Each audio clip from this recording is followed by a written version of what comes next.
Hello everyone, welcome again on my new lecture series of heat transfer. Okay, the thermal properties of matter में एक topic है heat transfer. उस topic को हम लोग cover करेंगे। ये हमारा टॉपिक करीब करीब 3 से 4 लेक्चर में पूरा कंप्लीट हो जाएगा A to Z। तो मैं थ्योरी के ऊपर बहुत ज़्यादा फोकस नहीं करूँगा, लेकिन इतना करूँगा कि आपको बेसिक आइडिया और लगभग जो क्वेश्चन सॉल्व करने में जो आपको कंसेप्ट की रिक्वायरमेंट पड़ेगी उतनी मैं बताऊँगा। तो मैं थोड़ी सी बात करता हूँ। हमारा टॉपिक क्या है? Heat transfer. हमारा टॉपिक है हीट ट्रांसफर। और थोड़ा सा टॉपिक में थ्योरी देने के बाद मैं डायरेक्ट प्रॉब्लम्स पे आऊँगा और प्रॉब्लम्स हम लोग अच्छे लेवल के देखेंगे। ठीक है। हीट ट्रांसफर समझने से पहले थोड़ी सी जानकारी मैं आपको दे दूँ हीट के बारे में। तो हीट क्या होता है? It is a form of energy. It is a form of energy. It is a form of energy which transfer from एक मिनट बच्चों, there are so many extra marks।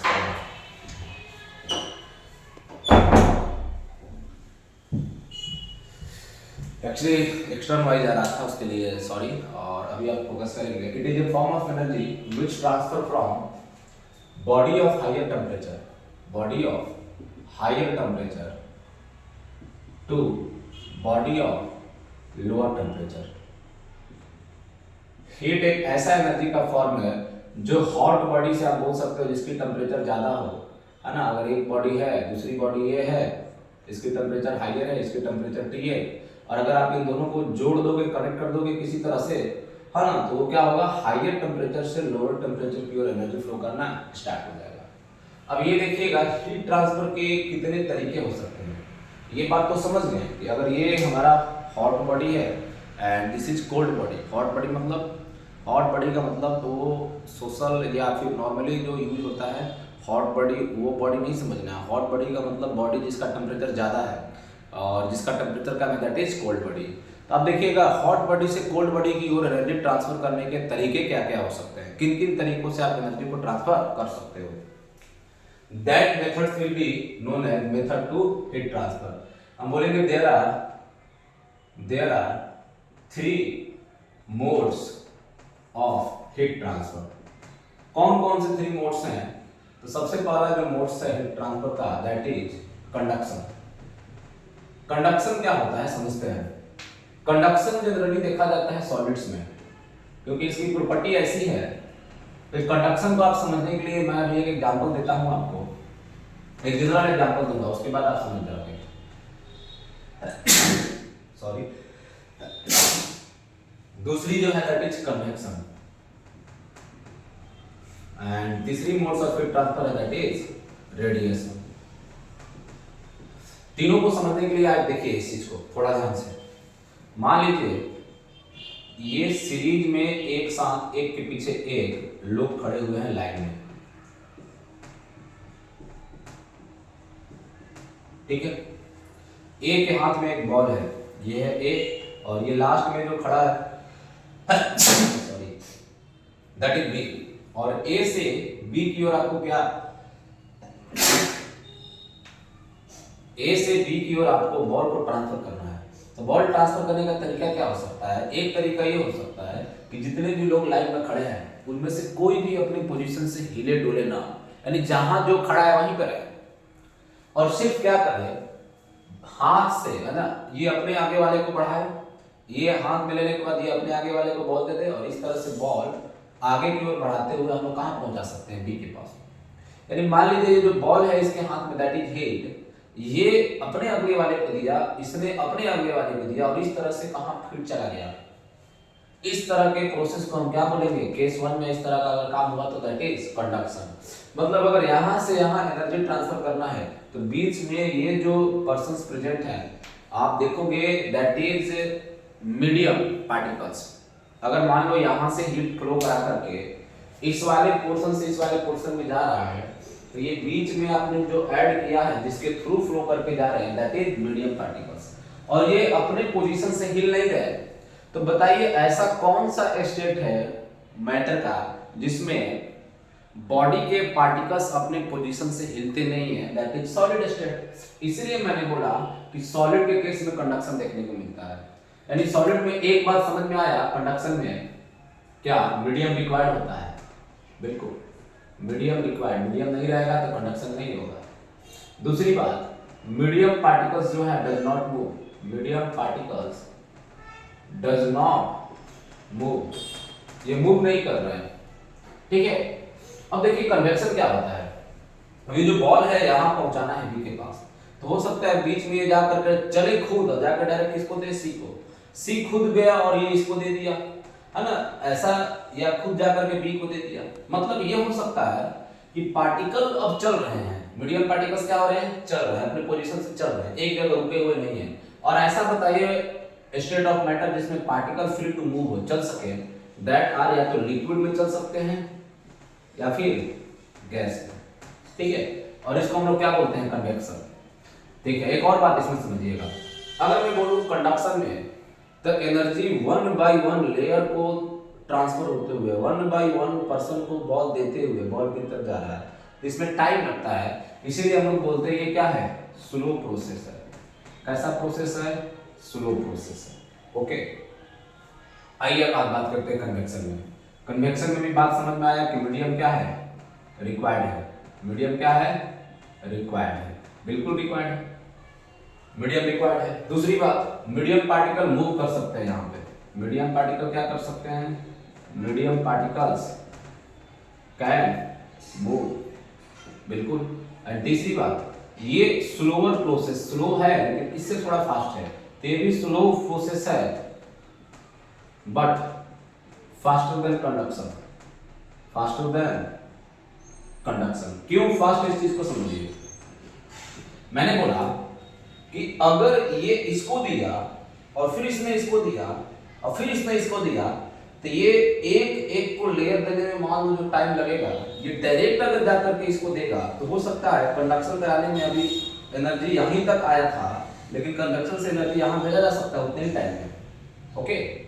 मैं एक्यूरेट नहीं बता रहा हूँ, लेकिन मान के चलो कि खुद अगर आप देखो ना, आप किसी के पास कोई चीज पहुंचाना चाहते हो तो आप क्या करेंगे, मान लो आप दिल्ली किसी को कुछ देना चाहते हो और आप पटना रहते हो या हो सकता है मुंबई रहते हो, तो मुंबई में आपका कोई फ्रेंड जाने वाला है दिल्ली, तो आप उसको दे दोगे, है ना, या हो सकता है वो किसी और को दे दे।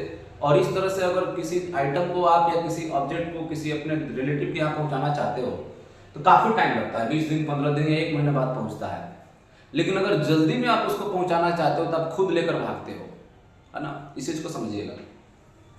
तो कंडक्शन कन्वेक्शन आपने समझा, रेडिएशन क्या होता है।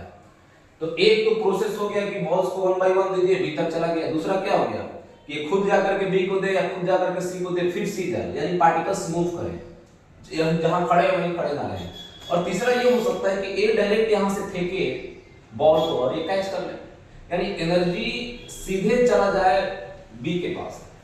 यानी इस वाले केस में बीच वाले पर्संस का कोई रिक्वायरमेंट नहीं है, मतलब इसमें मैं बोल देता हूं medium does not require, medium does not require, medium required है ही नहीं। अच्छी बात है, मीडियम रिक्वायर्ड नहीं है तो, क्योंकि मीडियम पार्टिकल्स का कोई रिक्वायरमेंट ही नहीं है, अच्छी।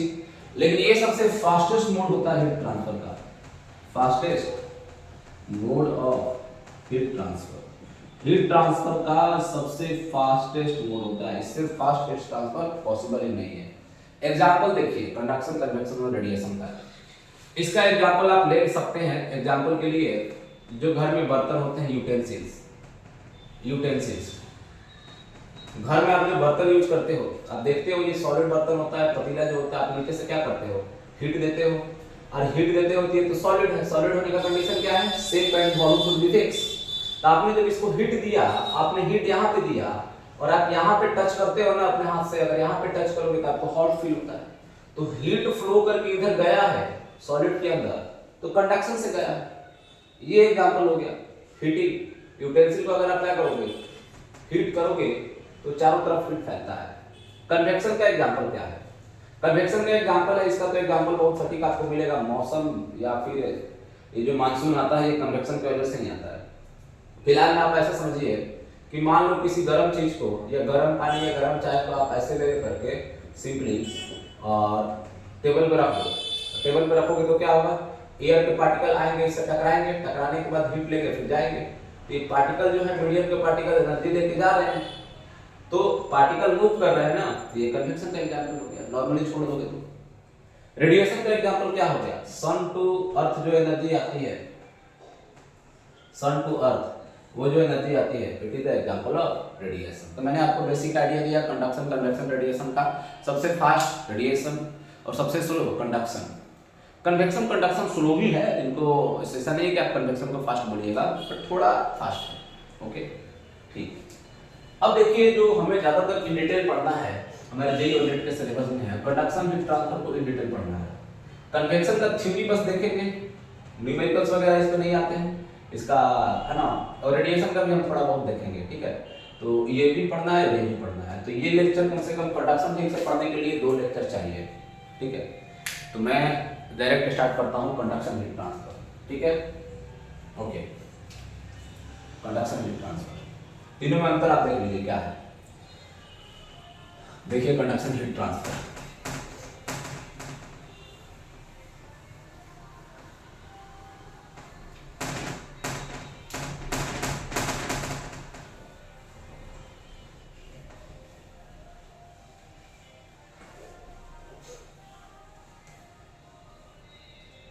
देखिए हेडिंग डाल देते हैं conduction heat transfer. Conduction heat transfer क्या होता है? कंडक्शन हीट ट्रांसफर, जब हम लोगों ने किसी कंडक्टर को, सॉलिड कंडक्टर को 2 टेम्परेचर, मैं यहां मान लेता हूं टेम्परेचर को मैं θ1 θ2 बोला, तो इसका लेंथ L था, रॉड की लेंथ कितनी थी L, area of cross section कितनी थी A। हम लोगों ने क्या देखा, ये θ1 ग्रेटर है θ2 से, तो ये हॉट बॉडी हो गया और ये कोल्ड बॉडी हो गया, तो एनर्जी इधर से इधर ट्रांसफर होगा, बिल्कुल होगा, ठीक। तो एनर्जी इधर से इधर जाने लगा। मैंने बोला एनर्जी पर यूनिट टाइम, तो एनर्जी पर यूनिट टाइम यानी Q डिवाइडेड बाई T। जो डायरेक्ट Q बाई T जो था डायरेक्टली प्रोपोर्शनल मिला हमें। सबसे पहला जरूरी बात है टेम्परेचर डिफरेंस के। दूसरी Q बाई T प्रोपोर्शनल मिला एरिया ऑफ क्रॉस सेक्शन, जितना रॉड का लेंथ ज्यादा रख रहे थे, डेल्टा ए θ1 माइनस θ2 का मतलब यह है कि अगर इसका आप 10 रखो, इसका 0 रखो, तो जो रेट हमें मिल रहा था, अगर 100 और 0 करने पे उसका 10 गुना मिल रहा था। मतलब थीटा जितना ज्यादा रखो टेम्परेचर का डिफरेंस, उतना ज्यादा तेजी से हीट ट्रांसफर हो रहा था। ये होता भी है, अगर आप गर्म चीज को छुओगे, 100 डिग्री सेल्सियस पे कोई पानी है, आप छुओगे, उंगली डालोगे ऐसे, तब तुरंत बाहर करोगे, और 10 डिग्री सेल्सियस पे तो आप डाले रखोगे, एक्चुअली में 10 डिग्री सेल्सियस वाला में आप ही से हीट चला जाएगा उसमें, क्योंकि आपके बॉडी का टेम्परेचर 37 है और वाटर का टेम्परेचर कितना है 10 डिग्री सेल्सियस, और आपको पता है heat always transfer from high temperature to low temperature. लेकिन मान लो एक वाटर है 60 डिग्री सेल्सियस पे और एक 100 डिग्री सेल्सियस पे है, 100 डिग्री वाले में उंगली डालोगे तो जल्दी तुरंत बाहर निकालोगे, क्योंकि आपको ज्यादा जलन फील होता है, कम ही देर में उसने ज्यादा एनर्जी आपके फिंगर में इंसर्ट कर दिया। और वहीं अगर 60 डिग्री सेल्सियस पे वाटर है, तो जितना उसने 1 सेकंड में एनर्जी इंसर्ट किया, हो सकता है ये 2 सेकंड या 4 सेकंड ले, तो आप उतने एनर्जी तक बियर अप कर सकते हो। आपके शरीर का एक बियरिंग कैपेबिलिटी होता है, तो आप उसमें ज़्यादा देर तक फिंगर रख सकते हो, लेकिन जलेगा वहाँ पे भी, बाहर निकालोगे। जलना क्या होता है, कम टाइम में ज़्यादा एनर्जी अगर आपको मिलता है तो आप बोलते हो जल गया। एनर्जी धीरे धीरे जाता है तो आप ज़्यादा देर के बाद बोलते हो जलना फील हो रहा है, आप हटाते हैं। यानी अगर धीरे धीरे एनर्जी का ट्रांसफर होगा तो आप ज़्यादा देर तक उस मीडियम में रह पाओगे, उस पर हाथ रख पाओगे। और अगर अचानक बहुत फास्ट होगा तो तुरंत हाथ निकालोगे, ये बात समझिएगा। तो टेम्परेचर डिफरेंस जितना ज़्यादा होगा उतना ज़्यादा रेट ऑफ हीट ट्रांसफर होगा। इसे एक और नाम से जानते हैं, that is heat current. Heat current area के डायरेक्टली प्रोपोर्शनल। अब ये हीट करेंट एक और चीज पे इनवर्सली डिपेंड कर रही थी, अगर लेंथ को ज्यादा कर दिए, डबल करते रहे थे तो ये आधा हो जा रही थी, यानी इस पे इनवर्सली प्रोपोर्शनल। अगर मैं इन तीनों को कंबाइन कर दूं तो Q बाई T जो है वो डायरेक्टली प्रोपोर्शनल आ गया A θ1 minus θ2 divided by L, और अगर प्रोपोर्शनलिटी कांस्टेंट का साइन हटा दोगे तो कितना आ जाएगा, के ए प्रोपोर्शनलिटी का साइन निकालने के लिए कांस्टेंट क्या होगा, के theta 1 minus theta 2 divided by S. और अगर मैं इसको छोटे से, या इसको मैं बोल रहा हूं कि क्यू बाई टी आपने टी टाइम के लिए एनालाइज किया है, और आप अगर छोटे टाइम के लिए एनालाइज करोगे बहुत एलिमेंटल टाइम के लिए, तो आप इसको D Q by D T भी लिख सकते हो, K A theta 1 minus theta 2 divided by L, जहां पे के क्या है, coefficient of thermal conductivity, coefficient of thermal conductivity, या इसे हम लोग क्या बोलते हैं, नॉर्मली क्या बोलते हैं, थर्मल कंडक्टिविटी। इसको थर्मल कंडक्टिविटी के नाम से भी जानते हैं, थर्मल कंडक्टिविटी।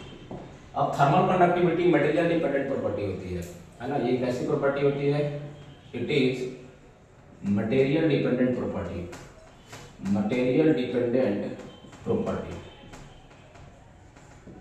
जैसे एग्जांपल के लिए अगर मैं एक बात रखूं, कंपैरिजन रखूं, कंडक्टिविटी ऑफ सिल्वर जो होता है सबसे ज्यादा होता है, सिल्वर की कंडक्टिविटी सबसे ज्यादा होती है, इसके बाद कॉपर की इससे थोड़ी ज्यादा, और उसके बाद एल्युमिनियम होता है, देन आफ्टर क्या होता है, आयरन। अब बताना, अगर कंडक्टिविटी ज्यादा है सिल्वर की, तो अगर आप बोलोगे यूटेंसिल्स अगर आपको बनाने हैं बर्तन, तो यूटेंसिल्स के लिए बर्तन कैसे प्रीफर करोगे, जिसकी के क्या हो, thermal conductivity high, thermal conductivity should be high, thermal conductivity high होनी चाहिए। थर्मल कंडक्टिविटी हाई होगा तो क्या होगा, अरे देखो, अगर आप खाना बनाना चाहते हो तो आप क्या चाहोगे कि जो मैंने मटेरियल लिया है यहाँ से आप हीट दो, तो हीट ज्यादा से ज्यादा जल्दी जल्दी पास हो ना, कंडक्टिविटी ज्यादा रहेगा तो ठीक रहेगा, तो कंडक्टिविटी ज्यादा रखोगे, तो कंडक्टिविटी ज्यादा के हिसाब से आप चांदी का बर्तन ले लो, सबसे बेस्ट होगा। लेकिन प्रैक्टिकली ये पॉसिबल नहीं है, क्यों, क्योंकि चांदी क्या है, हाई कॉस्ट वाला मटेरियल है। अगर मान लो आप एक नॉर्मल पतीला बनाना चाहते हो, प्रेशर कुकर चांदी का बनाना चाहोगे, सबसे पहला दिक्कत क्या आएगा, सबसे पहला दिक्कत आएगा कि हो सकता है 50,000 1 लाख आपको एक नॉर्मल प्रेशर कुकर में लग जाए, तो वैसे चीज को आप प्रीफर नहीं करोगे जो ज्यादा हैवी महंगा हो। अब बात आता है इसका, तो हाई कॉस्ट की वजह से हमने इसे निगलेक्ट कर दिया, ज्यादातर यूटेंसिल्स में काम नहीं आता है। अब कॉपर का बात करते हैं, तो सबसे पहले हम बोले कि सिल्वर क्यों नहीं लेते हैं, thermal conductivity should be high and specific heat capacity, एक और चीज समझ जाइए, specific heat capacity should be low, should be low. Specific heat capacity क्या होता है, the amount of energy required to reach the temperature of unit mass by unit degree Celsius. अगर मान लो आपने यूटेंसिल लिया और उसके स्पेसिफिक हीट ज्यादा है, तो खुद का ही टेम्परेचर बढ़ाने के लिए ज्यादा एनर्जी कंज्यूम करेगा, यानी 1 डिग्री से टेम्परेचर बढ़ाने में मान लो 100 यूनिट एनर्जी ले रहा है, और एक बर्तन जो है वो 1 डिग्री से टेम्परेचर बढ़ाने में 10 यूनिट ले रहा है, तो जब ये टेम्परेचर बढ़ाएगा, एनर्जी दोगे यहाँ पे, ठीक है, एनर्जी देने से टेम्परेचर बढ़ाएगा, और इसका टेम्परेचर बढ़ने की वजह से जो फूड का पार्टिकल है वो टेम्परेचर लो टेम्परेचर पे होगा, तो एनर्जी टेम्परेचर डिफरेंस से जाएगा, ठीक है। लेकिन ये ज्यादा अपना टेम्परेचर 1 डिग्री से बढ़ाने के लिए ज्यादा एनर्जी का डिमांड करेगा, तो आप शुरुआत में जो दोगे एनर्जी वो तो यही टेम्परेचर बढ़ाने में ले जाएगा, यानी एनर्जी अब ज्यादा देना पड़ेगा आपको सेम चीज के लिए। तो हम ये कोशिश करते हैं कि कंडक्टिविटी यूटेंसिल्स के लिए thermal conductivity should be high and specific heat capacity should be low, तो के जितनी ज्यादा हो उतनी अच्छा होगा, एंड एस जितना लो हो उतना अच्छा बर्तन माना जाएगा। तो मैंने बोला ये सिल्वर को हमने निगलेक्ट कर दिया कंडक्टिविटी ज्यादा रहने के बावजूद, क्योंकि ये हाई कॉस्ट है। अगर ये कॉस्ट हाई कॉस्ट नहीं रहता तो हम इसका यूज कर सकते हैं, कोई दिक्कत नहीं। हाँ, कॉपर का यूज देखो, तो कॉपर जो है इसको हम लोग निगलेक्ट करते हैं क्योंकि ये रिएक्ट कर लेता है एसिड से, और हमारे फूड में एसिड तो होते ही हैं, तो ये रिएक्ट कर लेने की वजह से मान लो कॉपर का कंपाउंड बना लेगा, कॉपर सल्फेट या कॉपर क्लोराइड, और ये पॉइजनस होते हैं। कॉपर सल्फेट कॉपर क्लोराइड क्या होते हैं, पॉइजनस। पॉइजनस का मतलब ऐसा नहीं कि अचानक से खा के आप टपक जाइएगा, थोड़ा टाइम लगेगा। स्लो पॉइजन आप समझते हो कि बीमार होइएगा, नुकसान करेगा, तो नुकसान भी करेगा तब उसको पॉइजन ही बोलिएगा। पॉइजन का मतलब ये नहीं कि सब खाएं और कॉपर सल्फेट खा के अगर सुसाइड करना चाहते हैं तो हम मर जाएंगे, ऐसी कोई बात नहीं होती है। हेल्थ खराब होगा, तबीयत खराब होगा और धीरे धीरे आप बीमार होइएगा। एल्यूमिनियम सबसे ज्यादा आप देखोगे प्रैक्टिकली यूज किया जाता है कुकर बनाने में, कढ़ाई बनाने में। स्टील, आयरन बोले तो स्टील, तो स्टील की भी थर्मल कंडक्ट, स्टील के भी बर्तन आते हैं, लेकिन हीटिंग के पर्पस में आप देखोगे तो ज्यादा किसका काम आता है? एल्यूमिनियम। जैसे कुकर हो गया जिसमें खाना पकाना होता है, स्टील्स के बर्तन उसमें आते हैं जिसमें खाना रखना होता है, खाना होता है, जैसे थाली हो गया, है ना, और भी कोई चीज हो गया जिसमें आपको कुकिंग नहीं करना है, उसको गैस पे, स्टोव पे या हीटर पे नहीं रखना है, हीटर पे रख के आप पकाते हो ना, प्रेशर कुकर हो गया, कढ़ाई हो गया, वो एल्यूमिनियम से बने होते हैं, तो ज्यादातर यही यूज किए जाते हैं। ठीक है, लेकिन देखिएगा बर्तन में क्या प्रॉब्लम आया, समस्या ये आया कि अगर यहाँ पे देखोगे इसकी बॉटम, ये लेंथ जो है यहाँ हीट दे रहे हो तो यहाँ से यहाँ लेंथ बहुत कम है, तो लेंथ कम होगा तो हीट ज़्यादा ट्रांसफर होगा फास्ट, इन्वर्सली प्रोपोर्शनल है, और इधर की ओर हीट कम ट्रांसफर होगा तो यहाँ का फूड ज़्यादा हीट पाएगा और इधर का कम पाएगा। इधर का हीट पाने के बाद पक भी जाएगा, हो सकता है जलने भी लगे, तो जलने लगता है। तो इस चीज से बचने के लिए जो बॉटम है वो यूनिफॉर्म न रख करके बीच में थिकनेस बढ़ा देते हैं, या हो सकता है हीटिंग का तरीका बदल दें। लेकिन ज्यादा अच्छा बर्तन उनको आजकल double bottom layer utensils prepare किए जाते हैं। डबल बॉटम मतलब ऊपर पतली सी एल्यूमिनियम का लेयर और नीचे कॉपर की लेयर लगा दीजिए। अब कॉपर की कंडक्टिविटी अच्छी होने की वजह से ये रेट ऑफ हीट ट्रांसफर को इंक्रीज कर देगी, फास्ट हीट जाएगा, और ये डायरेक्ट जो फूड पार्टिकल है ये कॉपर के साथ कांटेक्ट में नहीं है तो एसिड के साथ रिएक्ट भी नहीं करेंगे और पॉइजनस कंपाउंड का फॉर्मेशन नहीं करेंगे। एल्यूमिनियम का डायरेक्ट कांटेक्ट में है, कॉपर नीचे है एल्यूमिनियम, तो डबल लेयर बॉटम का भी फॉर्मेशन होता है। आप देखोगे जो प्रेशर कुकर वगैरह होता है तो नीचे में बॉटम बहुत ज्यादा थिक होता है, उसमें आपको एक बाहर से लेयर दिखता भी है, ठीक है।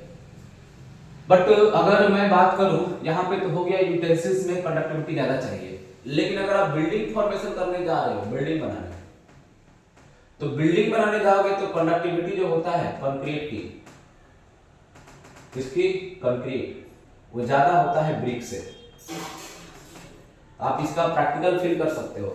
और कंडक्टिविटी के बारे में मैं बात करूं, कंडक्टिविटी सबसे कम किसका होता है? एयर का। यानी जहां पे आप बिल्डिंग बनाओगे, बिल्डिंग फॉर्मेशन अगर करना चाहोगे तो आप चाहोगे थर्मल इंसुलेशन मेंटेन रहे। बिल्डिंग क्यों बनाते हो? थर्मल इंसुलेशन मेंटेन करने के लिए, बाहर के एडवर्स सिचुएशन से, क्लाइमेट के मार से बचने के लिए, मौसम के मार से बचने के लिए आप बिल्डिंग बनाते हो ताकि आप सेफली घर में रह सके हो। तो मान लो गर्मी का दिन है या ठंडी का दिन है, गर्मी का दिन है तो बाहर से हीट ना आइए चाहोगे, और ठंडी वाले दिन है तो आप अपने रूम का टेम्परेचर मेंटेन करके चाहोगे, यानी अंदर से हीट बाहर ना जाए, और अगर अंदर से हीट बाहर जाएगा तो फिर आपको ज्यादा ठंड लगेगी। तो नॉर्मली बिल्डिंग बनाने का पर्पस क्या होता है कि थर्मल इंसुलेशन को मेंटेन किया जाए, thermal insulation should be maintain, और उसको मेंटेन करने के लिए आप क्या करोगे? कंक्रीट से ज्यादा इस्तेमाल करने वाला चीज क्या है? ब्रिक। इसी यही कारण है, कंक्रीट का मतलब वो देखते हो सीमेंट बालू और वो जो गिट्टी होता है स्टोन, उसको मिक्स करके जो छत को ढाला जाता है, छत बनाया जाता है, तो छत जल्दी हीट होता है। और जो दीवारें ब्रिक से बनाई जाती है वो लेट से हीट होता है, क्योंकि कंडक्टिविटी क्या है इसकी ज्यादा है। इसकी कंडक्टिविटी ज्यादा होगी तो हीट ज्यादा पास करेगा लेट से, और इसकी कम है तो कम करेगा। सबसे बेस्ट कंडक्टिविटी होता है एयर, इंसुलेशन होता है एयर की। इसीलिए हम लोग कहीं भी थर्मो फ्लास्क बनाना चाहते हैं जिसमें पानी ज़्यादा देर तक गर्म रहे, तो आप देखते होंगे एक अंदर से और एक बाहर से, दो लेयर्स बस इंसर्ट किए जाते हैं, बीच में खाली होता है या फोम होता है। अब अगर फोम भी है ना तो उसमें एयर बबल ट्रैप रहेंगे, और अगर खाली भी है तो कुछ नहीं है तो वहाँ पे एयर है। तो एक लेयर हो गया इस बर्तन का, देखो इस तरह से बर्तन बनाए जाते हैं, ठीक है। और इस तरह से मतलब कि वो अच्छे डिजाइन में सुंदर तरीके से बनाए जाएंगे। देखो ये बर्तन बना दिया गया, इसमें एयर अगर आ गया तो एयर का लेयर अगर आता है तो एयर का इंसुलेशन बहुत कंडक्टिविटी कम होता है। इसका और प्रैक्टिकल एग्जांपल देखिए, रजाई में जब आप रजाई के यूज करते हैं तो रजाई में जो रुई होता है, फोम होता है, उसके अंदर एयर बबल ट्रैप होते हैं। अब अगर उस एयर बबल क्या होता है, रजाई ज़्यादा यूज करने की वजह से कभी कभी रजाई की जो स्पोरिसिटी होती है, पोरिसिटी होती है, मतलब उसको एयर बबल को एब्जॉर्ब करने की जो कैपेबिलिटी रिड्यूस हो जाती है, फिर बोला जाता है कि ये रजाई खराब हो चुका है, इसको फिर से इसका रुई निकाल करके वापस से रुई को मशीन में प्रोसेस करके और फिर से उस रजाई को ऐसा बनाया जाता है कि एयर बबल फिर से ट्रैप हो, और फिर उस रजाई को आप कवर करोगे अपने शरीर को तो आपके शरीर से हीट बाहर नहीं जा पाएगा, क्योंकि वो इंसुलेशन ज़्यादा हो गया।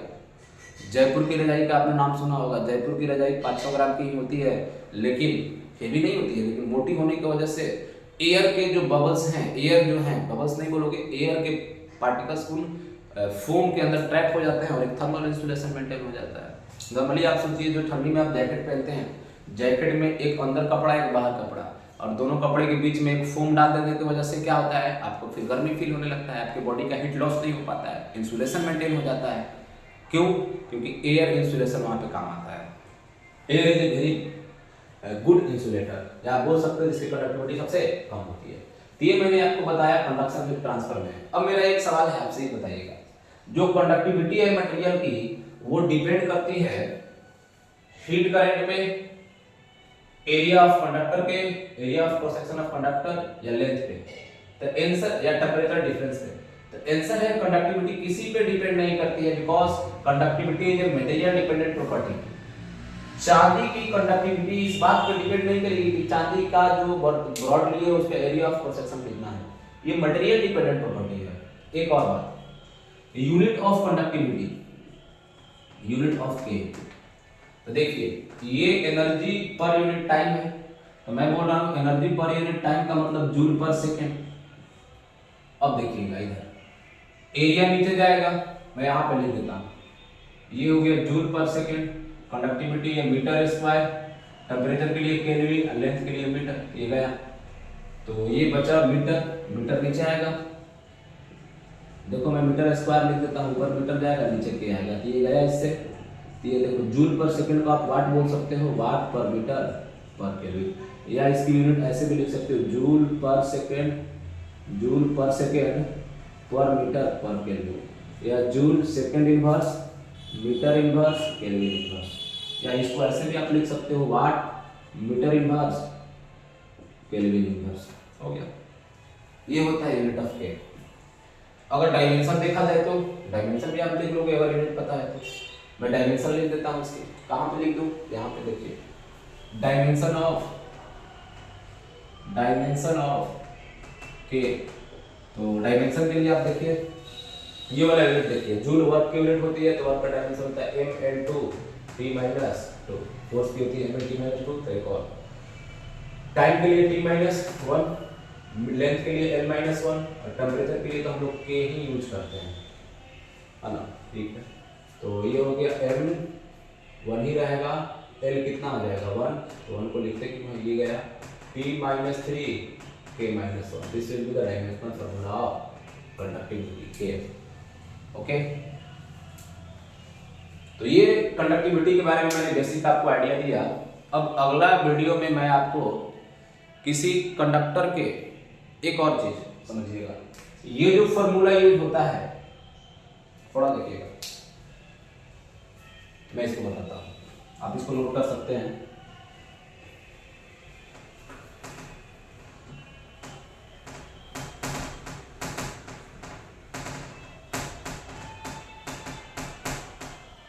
देखिए ये जो फॉर्मूला यूज होता है हीट करंट का, ये क्या है, हीट करंट।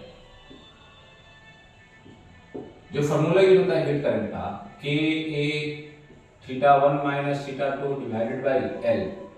इसमें एक बात ध्यान रखना है, ये कब आप यूज कीजिएगा, जब कंडक्टिविटी क्या हो, conductivity uniform along total length, पूरे के पूरे लेंथ में, माने यानी यहां से अगर आप हीट को यहां तक फ्लो करा रहे हो तो यहां से यहां तक में के की जो वैल्यू है वो हर जगह सेम होनी चाहिए। दूसरी, एरिया यूनिफॉर्म होनी चाहिए, जो ए है एरिया शुड बी यूनिफॉर्म। अब देखिए ये जो एरिया होती है ये कैसी एरिया होती है, तो हीट फ्लो के डायरेक्शन के परपेंडिकुलर एरिया होती है। यानी दो बात ध्यान रखना, ये जो एरिया होती है ना, ये यूनिफॉर्म तो होती है, साथ साथ ये perpendicular to flow of heat flow के परपेंडिकुलर एरिया होती है। साथ में जो लेंथ होता है ये कंडक्टर का वह लेंथ जितना उसको चलना पड़ता है कंडक्टर के अंदर हीट को, यानी length of conductor along which heat flow या बोल सकते हो parallel to heat flow, heat के फ्लो के पैरेलल वाला जो लेंथ होगा दैट विल बी द, समझिए इसको एक बार एग्जांपल से समझिए, कैसे समझिएगा इसका एग्जांपल समझिएगा।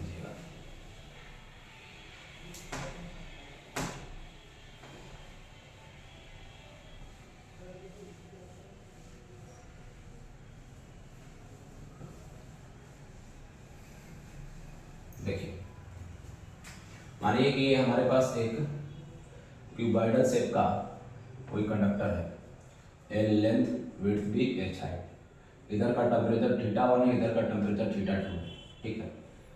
और इधर से इधर अगर हीट फ्लो का रेट पता करना चाहते हो दैट इज H1, तो H1 मैंने बोला कितना हो जाएगा, K कंडक्टिविटी दिया हुआ है, K एरिया जो है इसके परपेंडिकुलर, तो हीट फ्लो है, फ्लो इस वाले फेस से निकल रहा है और इसके पीछे वाले फेस से जा रहा है। जैसे ये कमरा है, इधर से हीट आया, पैरेलल फेस, एक फेस से आया, दो पैरेलल फेस को पकड़िए, एक फेस से इंटर किया, दूसरे फेस से बाहर गया, तो जिससे इंटर किया उसकी एरिया कितनी होगी, B into H, temperature difference θ1 minus θ2, और इसको चलना कितना पड़ेगा, तो L लेंथ चलना पड़ेगा। वहीं अगर ऊपर से हीट फ्लो करके नीचे की ओर आता है that is called as H2, और आप ऊपर वाले सरफेस का टेम्परेचर θ और नीचे वाले का θ2 मेंटेन करते, तो वो वाला हीट करंट क्या होता है, अब ये वाला एरिया परपेंडिकुलर एरिया होगा, या नीचे वाले फेस का एरिया ले लो, दोनों तो पैरेलल एरिया है, इक्वल एरिया होते हैं। तो अब बोलोगे आप ये B है ये L है, तो ये K B L θ1 minus θ2 divided by length कितना चलना पड़ेगा, H लेंथ चलना पड़ेगा, ये ध्यान रखना। चलिए एक और एग्जांपल लेते हैं। मान लीजिए एक सिलिंड्रिकल हॉलो सिलेंडर है, कैसा सिलेंडर है, हॉलो सिलेंडर, और हॉलो सिलेंडर है जिसकी इनर रेडियस कितनी है, इनर रेडियस जो है ये A है और आउटर रेडियस कितनी है, B है, कंडक्टिविटी K है, लेंथ कितना है, L है, इधर का टेम्परेचर आपने θ1 मेंटेन किया, इधर का θ2, तो हीट करंट कितना फ्लो करके जाएगा, the amount of heat current कितना हो जाएगा, हीट करंट को हम लोग क्या बोलते हैं, एनर्जी पर यूनिट टाइम। आप बोलोगे K A एरिया कौन सी, परपेंडिकुलर, आप सामने से देखो ऐसा सर्कुलर दिखेगा, ये एरिया आपको चाहिए होगी, सामने से देखोगे तो अंदर का रेडियस A बाहर का रेडियस B, तो जो एरिया होगी इसी एरिया के परपेंडिकुलर एरिया जिसे हम लोग एरिया ऑफ क्रॉस सेक्शन बोलते हैं, तो ये जाएगा पाई B स्क्वायर माइनस क्या A स्क्वायर, तो ये एरिया हो जाएगा पाई B square minus A square, okay. ये एरिया हो गया। टेम्परेचर डिफरेंस कितना है, θ1 माइनस θ2 डिवाइडेड बाय लेंथ कितना चलना है L, तो H की वैल्यू कितनी आ गई, सॉरी H की वैल्यू कितनी आ गई, K pi B square minus A square θ1 minus θ2 divided by L, this will be the value of heat current. Now I think आप इस चीज को समझ गए होंगे कि एरिया लेनी है परपेंडिकुलर, हीट फ्लो अगर ऐसे कर रहा है तो इसकी परपेंडिकुलर एरिया, और लेंथ जिस अलोंग फ्लो कर रहा है length parallel to the direction of heat flow, ध्यान रखना इस तरह से निकालेंगे। और ये जब भी निकालेंगे ये तभी कंडीशन फार्मूला लगा सकते हो आप जब कंडक्टिविटी यूनिफॉर्म हो along the total length, second area should be uniform, area uniform होनी चाहिए, और एरिया लेते कौन से हैं, perpendicular to the flow of heat. Area अगर यूनिफॉर्म नहीं होगा, इस तरह का केस होगा फर्स्ट टर्म का, तो इसके लिए डील करना पड़ेगा हमें अलग तरीके से, इसका टेम्परेचर θ1 है, इसका टेम्परेचर θ2 है, तो फिर हमें इंटीग्रेशन का हेल्प लेना पड़ेगा। तो उससे पहले मैं आपको नेक्स्ट वीडियो में बताऊंगा combination of conductors, series combination and parallel combination. तब तक आज के लिए थैंक यू, ओके। आप इसको ध्यान से देखोगे और देखने के बाद किसी तरह का डाउट रह जाता है तो आप कमेंट करोगे, और नहीं तो मैं अपना नंबर भी डिस्क्रिप्शन लिस्ट में डाल दूंगा, आप उस पर व्हाट्सएप भी कर सकते हो, ओके।